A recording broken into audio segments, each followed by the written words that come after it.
وعلى آله وأصحابه أجمعين. اللهم إنا نسألك علما نافعا ورزقا طيبا وعملا متقبلا. اللهم فقهنا في الدين وعلمنا التأويل يا رب العالمين. We are on the sixth shart of Salah, the sixth and the final shart, and that is the intention or the Niyah.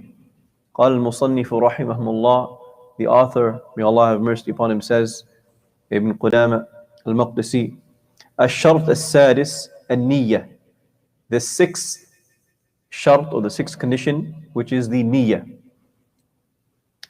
النية للصلاة بعينها ويجوز تقديمها على التكبير بزمن يسير إذا لم يفسخها. He says the sixth condition is the niyyah for the salah or for the particular salah that you are going to perform. And it is permissible to make the niyyah shortly before the takbir as long as there is nothing to break that niyyah or to annul that niyyah.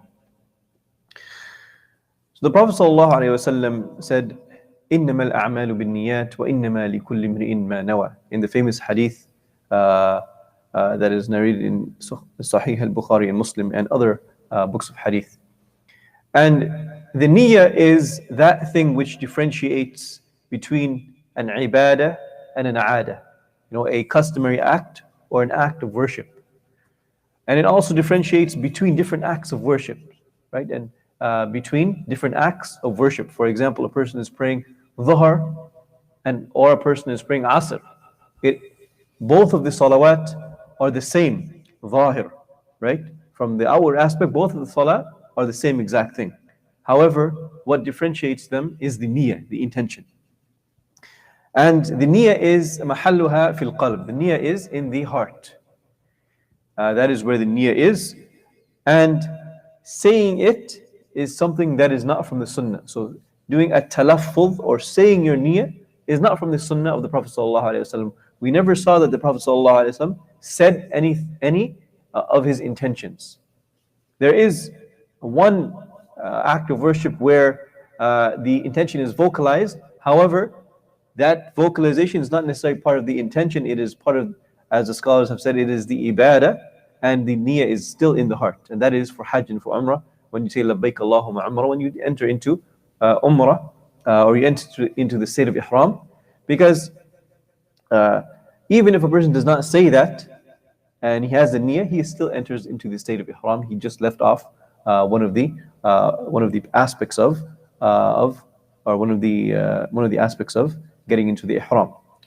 Nevertheless, al-muhim, or the most important part, is to know that the niyyah is in the heart and is not to be said unless we have something that is narrated from the Prophet ﷺ that he said this particular niyyah.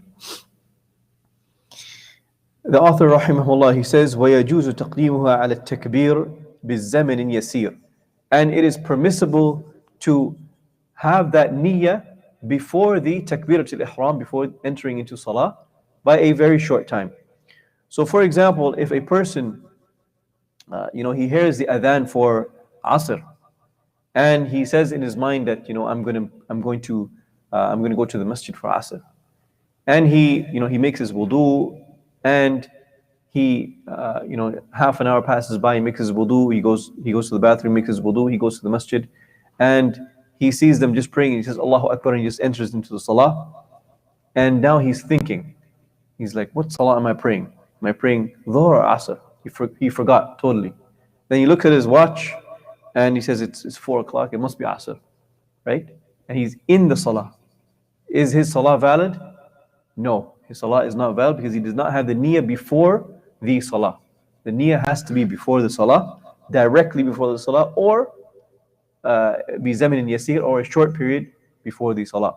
An example would be like, for example, he enters into the masjid right at the door and he intends that he's going to pray Salatul Asr.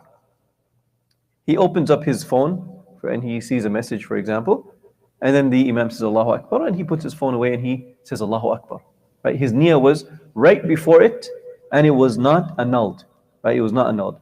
An example of him annulling that niyyah would be he walks into the masjid, he has the niyyah for Fajr, for example, and he goes into the line and he says, the Imam is not here, I might as well pray my 2 rak'ahs of Fajr.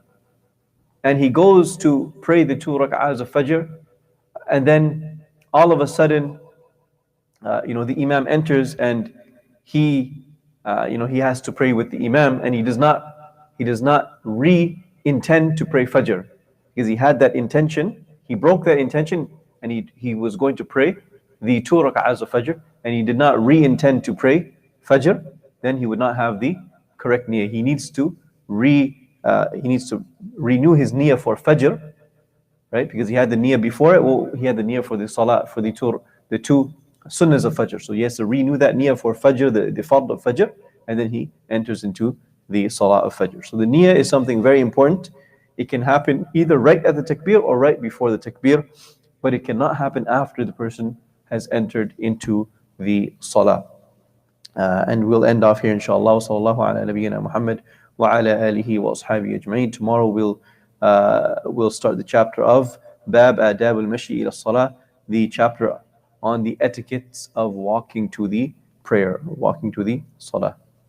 Wassalamu alaikum wa rahmatullahi wa barakatuh.